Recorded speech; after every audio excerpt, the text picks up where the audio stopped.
So I think what we'll do, this is, well, it's the 19th of July 23, and my usual position was taken up this evening. I know why, but I'm not, well, it's, look at the meadow suite. It's all profusion here, especially along this left bank.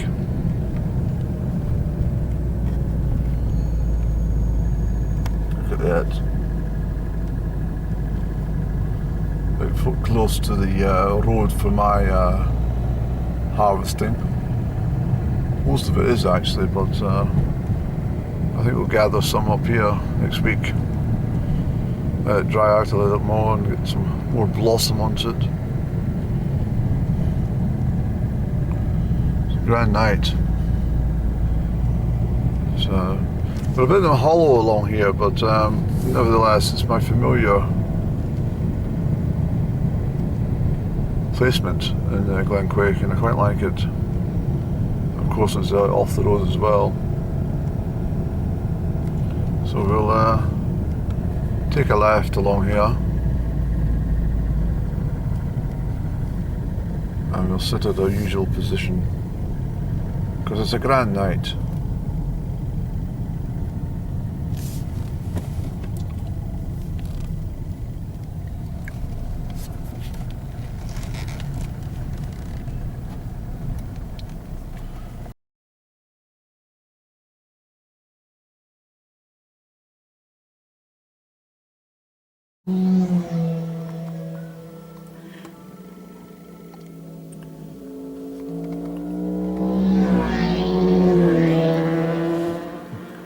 Okay, so once the bikers settle down and get round the corner, we should maybe hope to encounter a couple of owls. I certainly hope so.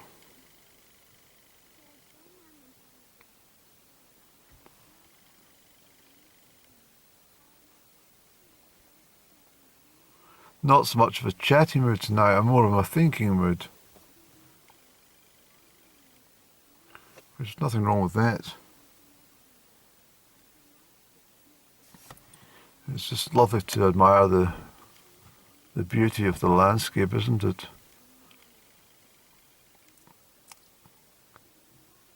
Just how calm and welcoming it all looks. Last week that whole meadow and the one here on my right hand side, the sun gleaming on it, were absolutely packed with sheep. I understand now that they would have all been gathered in these fields here in order to have a uniformed and rather, orderly kind of sheep shearing thing, probably at the back of Corrymuckloch there. I presume that's why there's so many sheep in the one field, 2 fields. So they must have got through a couple of thousand sheep or more. It's very calm, it's very settled, but as I said already, it's not July, it's more like August. I can see, well, I think that's the eagle. You won't see it in this camera. Where is it now? Yeah, it's just up there. Where is it now, Eddie? Yes, it's an eagle.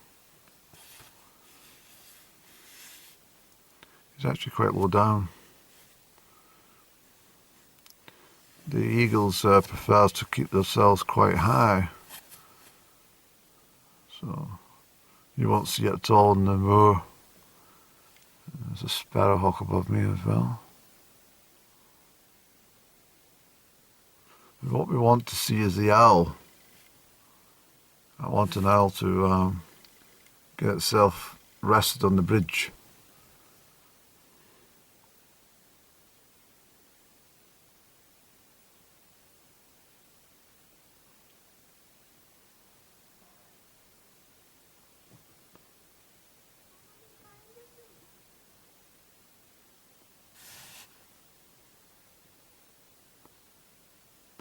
Yeah, I was saying it earlier on. I probably won't load it because I end up in a rant about the bloody nationalist government. But yes, the reason I've not travelled so much up the west coast this year is entirely down to the ferry fiasco and the possibility of being stranded in any of the islands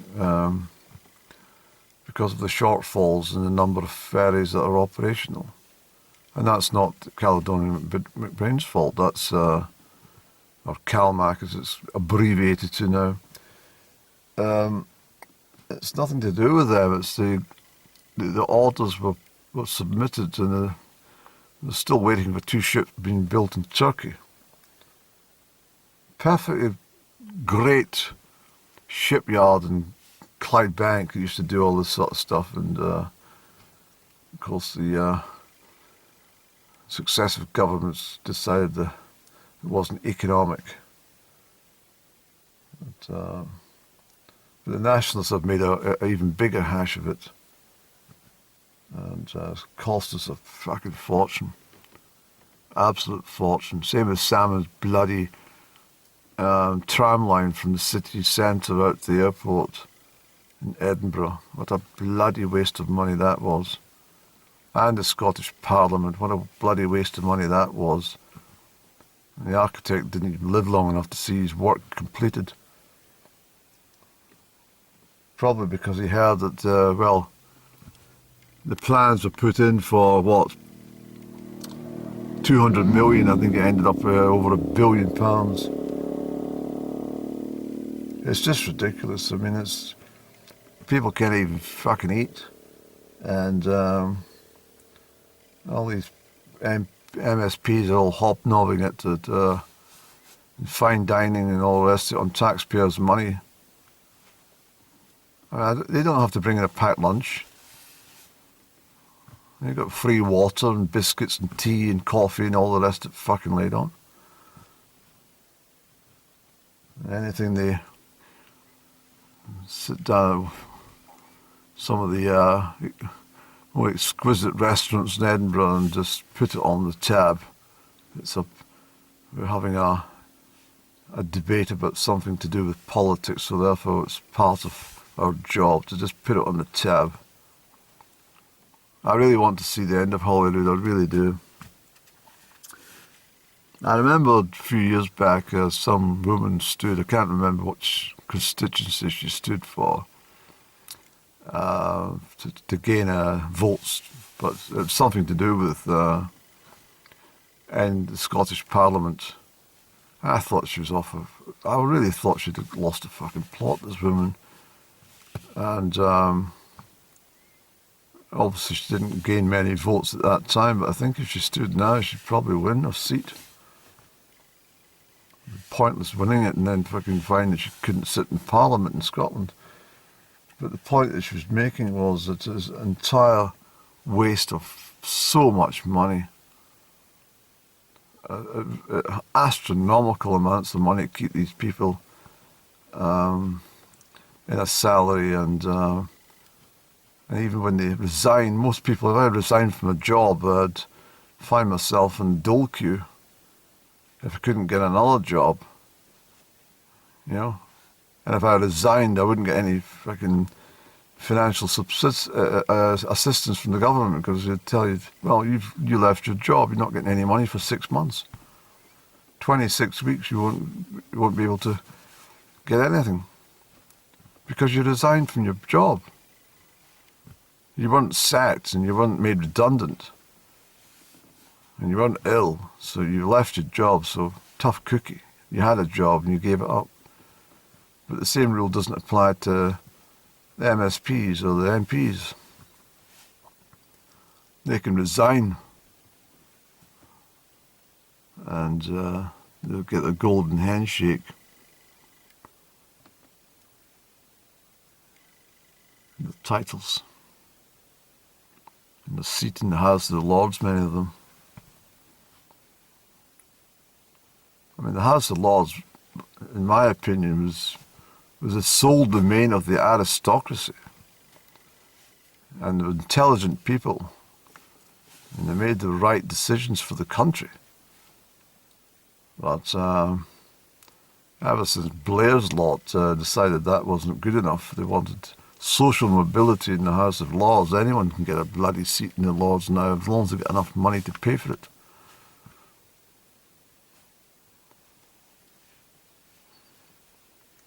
Same as these damn knighthoods.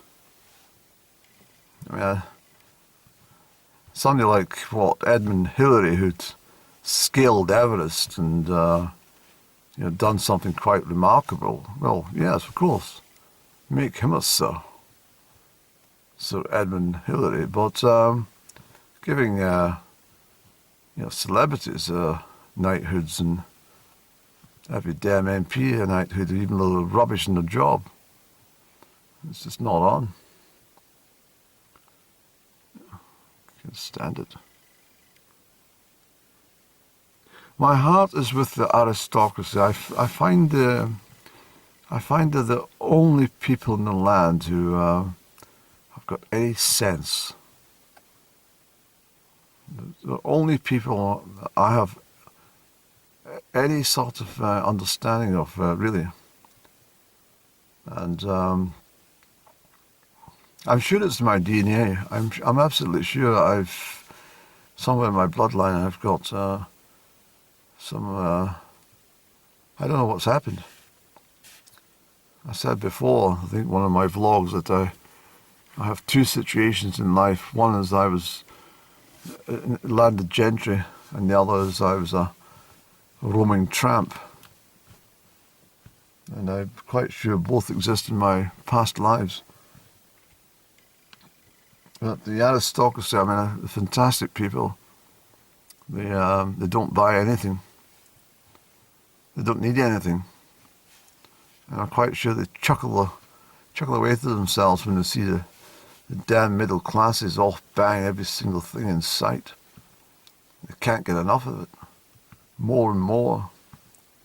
It's always got to be upgraded, and it's always got to be the most latest design. And the computers are working absolutely fine. Oh, we'll get rid of it. There's a new model out. We'll get that one instead. It's got a flatter screen. It's thinner as well. So we'll get that one. And we'll do that with the television as well. But the television's perfect, Daddy. No, get one that hangs on the wall, and get it quite large as well. Mr. Jones next door, he's got a large television. We can't have him having a larger television screen than us. And then the children start to think that way as well, and fucking ends up that it's a generational thing about having to keep up with the fucking Joneses. Whereas the whole time the aristocracy, if you went, then they wouldn't have a flash television. There's an old box sitting in the corner, as long as it works. And I just say, well, if you could get away with playing gramophone records, they would do it. In fact, I'm quite sure they do. Still a market for gramophone and gramophone records, vinyl.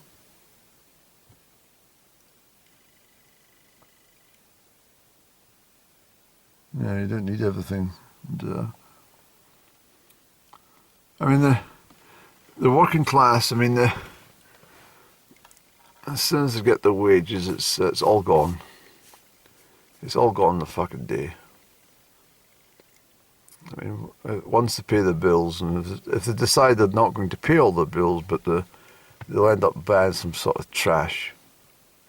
They'll buy plastic boxes out of B&M to fill with junk that they've previously bought from B&M and stick it in the fucking loft. And they'll be buying a load of sweeties and magazines and newspapers and things they've never even fucking read. And the whole thing, 2 days after getting the money, they're fucking skint. And so the middle classes, as I say, They only want money. The reason they want money is so they can buy things to show off to the neighbours and the other people in the street. It's always got to be a hybrid motor car. A lot of Ashley dresses and chiffon scarves and blouse-ons. New washing machine and tumble dryer when the one before was fucking alright. In fact, they rather pay for an extension of the property so they can have a laundry room rather than fucking have the washing machine in the kitchen. Some chat about the laundry and yes, just yeah. I'm going to pop through to the laundry.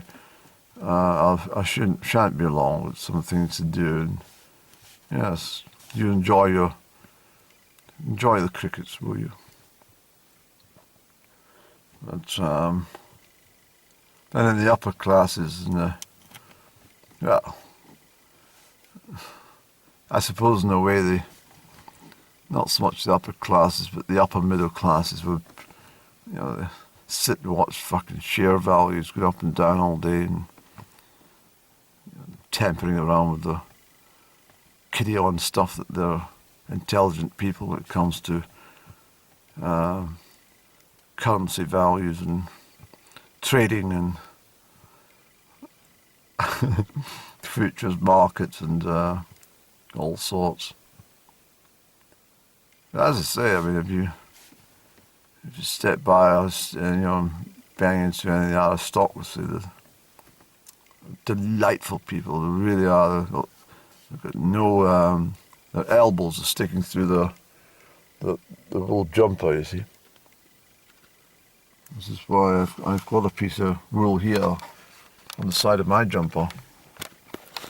I'm very proud of it. Where is it, really?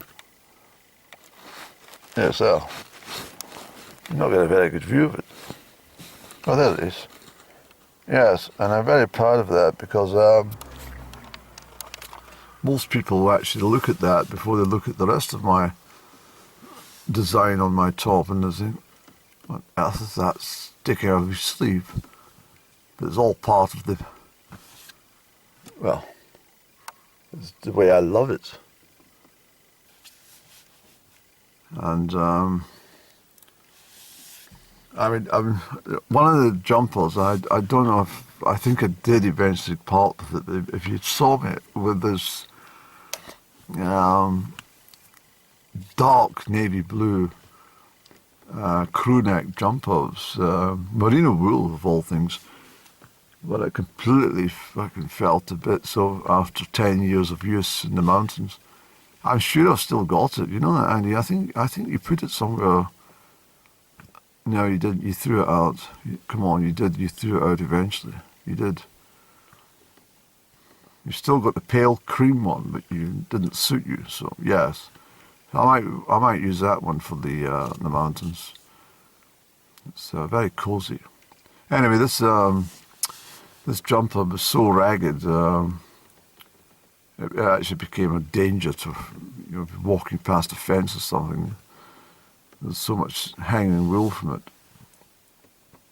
But I loved it, and I remember buying two at the same time. I just said, no, it's such a lovely jumper, I'm going to buy two of them, and I did. That was my mistake. I should have just bought one, and but I started wearing both of them, and so both became equally retarded from overuse. I don't have any photographs of me in that jumper, I don't think.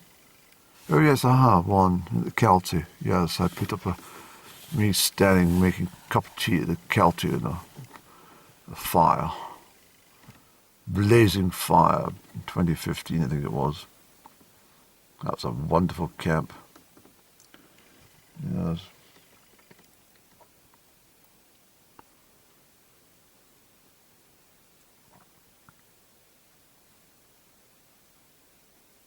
It's the same as the the aristocracy. I mean, they won't spend thousands and thousands and thousands on a brand new car. They'd rather, they would, if they can get away with a shitty old banger, as long as it's roadworthy, that's all they need. I love the aristocracy, I really do. And of course, they do have dinner parties, and of course, it's still an order from Fulton and Mason and the likes, but they've got to live, haven't they? And a little bit of croquet and and the lawn or something, and polo matches perhaps, I don't know. I'm very full. Anytime I've encountered any aristocracy in my life, I've always felt so uplifted by their conversations and their the approach to life in general.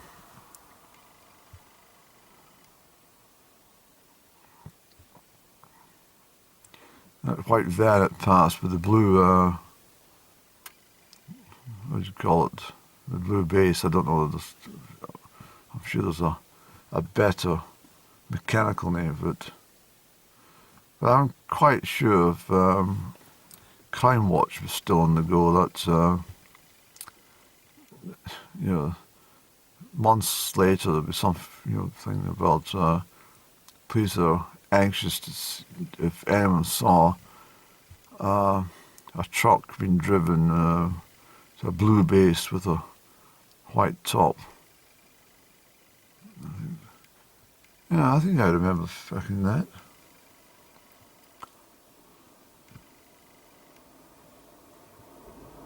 I was telling somebody not so long ago that, in fact, I think it was only last Saturday, if I'm all right, yes. But I said to them, when Jill Dando was shot on her doorstep and sadly died in 1999, April 1999,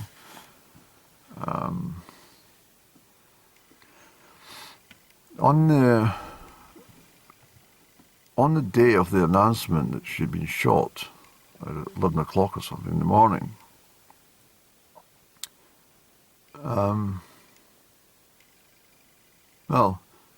by 4 o'clock that afternoon, certainly in time for the Evening Standard in London to be published and sent out to all the outlets, there was 2 pages full by Nick Ross.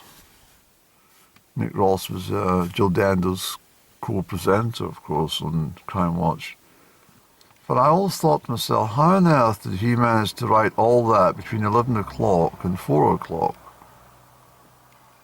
And to enable the editorial staff to have a glance over and say, we need to change that one, Nick, or that word there, or could you formulate this section a little bit better for us? Or shall we just do it ourselves? No, I'll do it. I thought to myself, it's very odd that someone who's just heard that the colleague has been shot and may in fact not survive, starts writing about her in the past tense. And there's a public record of that Evening Standard. As I say, I don't know what time of day that the Evening Standard for the evening edition is actually published, printed, I should say, not published, but printed. But if it's set to print at 4 p.m. for 5 p.m. to hit the streets, well, it's not a lot of time. So I start to think maybe they had that all sorted out by 2 p.m. So it does make you wonder, what on earth, cramming in all those words for a report about his colleague who had been shot to get it out in the evening edition. Just a thought. Look at the beautiful hills. See, this is giving you a little bit more indication of just how high and lonely these mountains are. That sometimes the camera picks it up and it looks like, oh well, just a couple of steps and you're at the top. But if you imagine yourself as a little speck on the landscape, well, that's exactly what you are. There's vast distance up there, you see.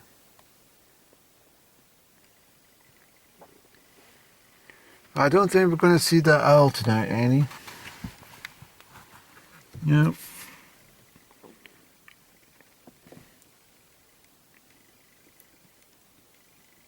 It's quite a cooling wind from the northwest. Yes, it's quite chilly for July, I think. It's more like mid-August. In some respects, it feels a little bit like late August. It's going to be quite a chilly night in the Glens, I'm sure.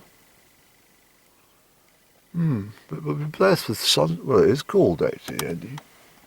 It's very cold out here. Yes, it's a northerly wind actually. It's coming straight out the north, for goodness sake. It is, it's coming from the north.